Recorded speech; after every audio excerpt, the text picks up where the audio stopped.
Evaluate readiness, build support, strategic paths for new psychiatric nurse practitioners. There's this one huge, controversial question kind of hanging over your head the second you pass your boards. It's a massive career choice, and today we're going to unpack it. And this is the big one, right? Do you jump straight into building your own dream practice, or do you take that more traditional route? It's a dilemma that, honestly, every single new grad has to wrestle with, and the advice you get is usually pretty loud and points in one very specific direction. Exactly. The conventional wisdom just screams, no way, get a job first, you need experience. But you gotta ask yourself, is that always the best advice? Is it possible that this one-size-fits-all answer is missing a giant piece of the puzzle? Let's dig in. And this quote really gets to the heart of it. Not all new grads are created equal. Think about it. A new grad who was a family nurse practitioner for years, already managing mental health, is starting from a totally different place than someone who's never worked in psych before. So the right path for you? It depends entirely on who you are. So let's look at how that standard advice can just completely fall apart in the real world. Everyone says, get a job, and they assume that job is going to be this amazing, supportive learning environment. But the unspoken reality, it can be pretty brutal. You might get thrown into the deep end, seeing 20 patients on your very first day with a collaborator who's basically a ghost, and suddenly it becomes clear. A chaotic, unsupported job can be way riskier than a private practice you've built thoughtfully from the ground up. So it all comes back to this ancient wisdom, right? Know thyself. You have to be really honest about your own personality, your own mental space. The expert that we're drawing from for this, she admitted she was a super anxious new grad. For her, starting her own practice right away would have been a nightmare. So you have to ask yourself, are you confident? Are you resourceful? Are you going to be gentle with yourself when you inevitably make mistakes? Knowing your own temperament is step one. And here's the good news. This isn't some all-or-nothing black and white decision. You don't have to pick between a crazy first job and this terrifying leap into going solo. There are smart, strategic ways to do this.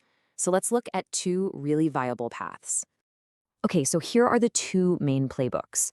First, you've got the hybrid path. You take a job, but at the same time, you start that 6-month-plus journey of setting up your own practice on the side. Or there's the direct-to-practice path. This is for the new grad who's ready to go for it from day one. But, and this is a huge but, only after building an absolutely ironclad support system first. And this brings us to a really important shift in how we think about this. The whole conversation needs to change. The secret ingredient for a new grad to actually succeed in private practice, it isn't some magic number of years of experience. Nope. It's the quality and the structure of their support system. That's the game changer. So what's the blueprint? Well, it's a pretty straightforward 3-step strategy. First, you build your entire support team before you even think about booking a single patient. Second, you have to start slow. This is not a race. You deliberately keep your caseload small. And third, you screen your patients intentionally. At the beginning, you're only taking on lower acuity, less complex cases. This protects you, and just as importantly, it protects your patients. Let's break down that team, starting with the business side of things. Look, these are absolutely non-negotiable. You need a lawyer to make sure you're legally buttoned up. You need an accountant to set up your finances the right way. And you need a tax preparer. Trying to DIY this stuff is just a recipe for disaster. You're a clinician, not a tax whiz, right? Okay, now for the clinical side of your support system. This is crucial. You need a collaborator who actually, answers the phone when you call. You need a formal case consultation group. And I don't mean a random Facebook group where anybody can chime in with bad advice. I mean a curated, professional group of peers for real case review. And finally, you need a dedicated mentor or a program to guide you. This is how you build a safety net that is often way better than what you'd get at a lot of jobs. So let's just go back to those two scenarios for a second. Picture it. You're at that brand new job and they hand you a list of 20 patients for day one. You're stressed, you're totally overwhelmed, and that support you were promised, it's nowhere to be found.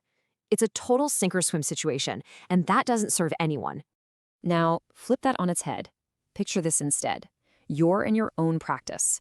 You're seeing just a few carefully screened, lower acuity patients every week, and you have your entire professional and clinical team on speed dial, ready to help. I mean, which of those two scenarios actually sounds safer? Which one sounds more supportive?